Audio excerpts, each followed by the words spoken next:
Tony Buzbee finds himself in a difficult position as the judge overseeing his case has ruled against him. Previously, when Buzbee was admitted to the case, many believed it was proof of his credibility. However, legal experts had pointed out that his involvement was being misinterpreted. The recent decision by the judge confirms those concerns, making it clear that not only was the law misread, but Buzbee also cannot withdraw from the case as he had intended. The judge ruled that Buzbee's pro hack vice status was granted based on a fraudulent filing, which raises serious questions about the legitimacy of his role. Additionally, the court has warned that if his legal team continues on this path, further complications could arise. This turn of events is not just a setback, it is an embarrassment and a major blow to Buzbee's reputation. Diddy's legal team, on the other hand, is portraying this as a significant victory. While they are using the situation to their advantage, legal experts suggest that the reality is more complex. Though this ruling is humiliating for Buzbee, it does not necessarily have the far-reaching impact that Diddy's team is claiming. The case in question involves Candace McCrea, and many have used it as a point of contention in debates over Buzbee's credibility.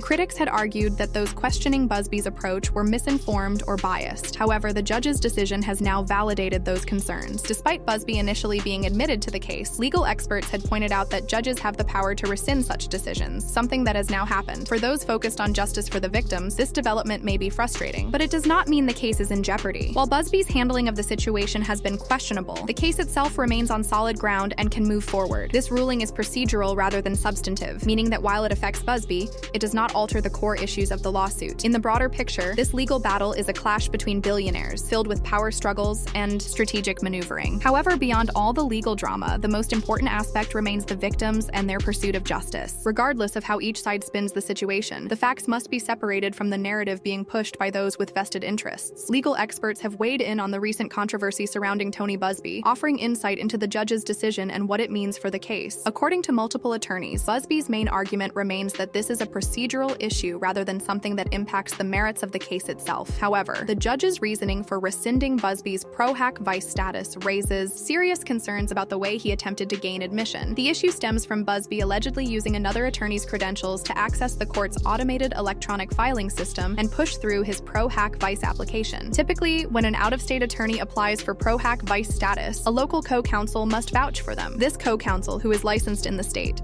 essentially verifies that the attorney seeking admission is in good standing and meets all necessary legal requirements. In Buzbee's case, the judge initially approved his application based on this verification process. However, further scrutiny revealed that the approval was not as straightforward as it seemed. The judge discovered that Buzbee had logged into another attorney's account and submitted the application under that lawyer's credentials. This means that the judge was given assurances based on what appeared to be a legitimate filing, only to later find out that the process had been manipulated. The revelation was especially significant because Buzbee reportedly failed to disclose his involvement in 22 other cases, a detail that could have influenced the judge's initial decision. Judges typically review cases only within their jurisdiction, rather than conducting extensive background checks across multiple courts. In this instance, once the judge became aware of the additional cases and the way Buzbee had gained admission, doubts arose regarding his professional conduct. This led to the decision to rescind his status and prevent him from withdrawing from the case on his own terms. Despite these developments, legal experts argue that this ruling is more about procedural adherence than ethical violations. The denial of pro-hack vice status does not necessarily constitute a serious ethics breach that would lead to sanctions or disbarment. Instead, the court is enforcing strict procedural rules, an aspect of the legal system that often determines the outcome of cases. Lawyers who understand and follow procedural rules with precision tend to have the upper hand in legal battles. From a strategic standpoint, this setback does not entirely remove Buzbee's influence from the case. Even without direct from a strategic standpoint, this setback does not entirely remove Buzbee's influence from the case. Even without direct court admission, he can still participate behind the scenes. He retains the ability to consult with the legal team, assist with case strategy, and offer guidance in an advisory capacity. His involvement, while now limited, is not entirely eliminated. The formal filings and courtroom appearances will need to be handled by a licensed local attorney, but Buzbee's presence will likely still be felt in shaping the case's direction. Additionally, pro-hack vice denials are not uncommon in the legal world. Many attorneys face similar rejections due to technical or clerical issues, and it does not always reflect on their competence or credibility. However, the manner in which Buzbee attempted to gain admission has put his professional reputation under intense scrutiny. While some may see this ruling as a blow to Buzbee's credibility, others argue that it does not change the fundamental allegations in the case against Sean Diddy Combs. Regardless of the legal maneuvering happening on both sides, the core evidence and accusations remain unchanged. The legal battle continues, and while Buzbee's role may have shifted, the case itself is still moving forward. The denial of Tony Buzbee's withdrawal motion has raised questions, but legal experts emphasize emphasize that this development is not as significant as some are making it out to be. While some are interpreting the judge's refusal to allow Buzbee's withdrawal as a sign that the entire case might be in jeopardy, the reality is more nuanced. The case is still very much active, and the legal team has the ability to adjust accordingly. The main takeaway from this ruling is that it does not equate to sanctions or outright dismissal of the case. Instead, it represents a procedural complication that requires a strategic pivot. The legal team can still appoint another attorney as lead counsel and continue moving forward without any major disruptions. However, what makes this situation particularly noteworthy is that by refusing to allow Buzbee to withdraw, the judge has effectively opened the door for further scrutiny from the Sanctions Committee. The Sanctions Committee now has a valid reason to investigate Buzbee's role in the case. Since he is not allowed to actively practice law under these circumstances, his continued involvement, even if involuntary, raises ethical concerns. Legal analysts suggest that the committee will likely view this as a procedural misstep rather than a deliberate attempt to deceive the court, given that Buzbee did attempt to withdraw but was prevented from doing so. However, the judge's reasoning for denying the withdrawal is crucial. The decision is based on the fact that Buzbee misled the court by improperly logging into another attorney's electronic account to push through his pro-hack Vice application. To put this into perspective, this situation is comparable to someone gaining unauthorized access to another person's bank account and initiating a wire transfer without permission. Even if the money is returned, the initial act of unauthorized access still constitutes a violation that must be addressed. In this case, even if Buzbee's actions were reversed or corrected, the court still views them as an infraction that requires accountability. Despite the heightened scrutiny,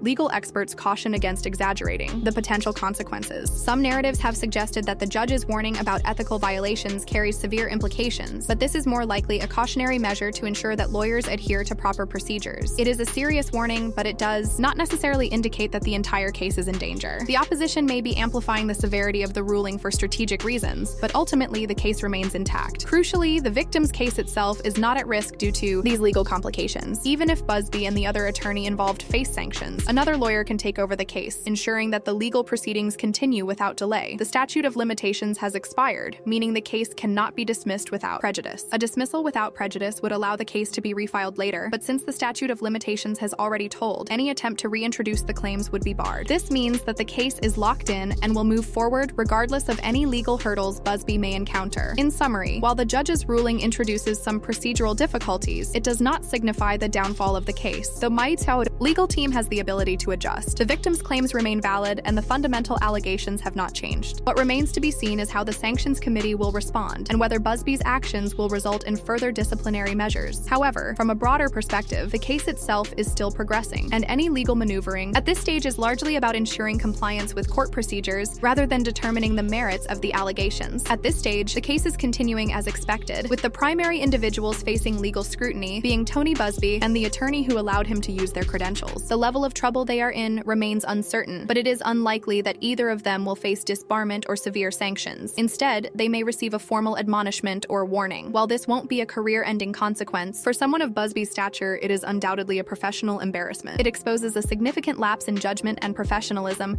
which could tarnish his legal reputation. No one forced Tony Buzbee or his associate to handle this situation so recklessly. Their actions were entirely avoidable, and the fallout is something they will have to manage. The person most directly affected by these procedural missteps is Ms. McCrae, whose case continues despite the controversy surrounding her legal team. To clarify the issue with the ECF, electronic case filing, system, every federal court attorney is assigned a unique, secure login for submitting legal documents. The problem arose when the judge discovered that Buzbee used another attorney's credentials to file documents, despite not being formally admitted to the court. This is a serious breach because federal courts maintain strict oversight over their electronic systems to ensure accountability and maintain the integrity of the judicial process. Every login is linked to a specific attorney's professional responsibilities, meaning unauthorized access undermines the system's credibility. Buzbee will likely attempt to downplay this as a misunderstanding or an administrative shortcut, arguing that no real harm was done. Some firms do allow senior attorneys to assist in filings under the credentials of local counsel, but while this may not be unheard of, it is still a violation of procedure. Many legal experts view this as a technical issue rather than a grave ethical violation, one that Buzbee and his associate will likely recover from. However, what truly matters is that the victim's case remains intact. The procedural controversy surrounding Buzbee should not distract from the core issue, ensuring justice for those those involved. Regardless of how this plays out for Buzbee, the case itself will proceed, and the focus should remain on the allegations and their resolution. Legal drama often captures public attention, but it's important to remember what truly matters: the pursuit of justice. This situation highlights how even high-profile attorneys can make costly errors, but more importantly, it reinforces the importance of proper legal procedure. What are your thoughts on this case? Do you think Tony Buzbee's actions warrant serious consequences, or is this just a minor procedural setback? Share your perspectives, and let's keep the conversation focused on the legal and ethical dimensions at play. If you're interested in staying updated on legal controversies and high-stakes courtroom battles, follow for more insights and in-depth discussions.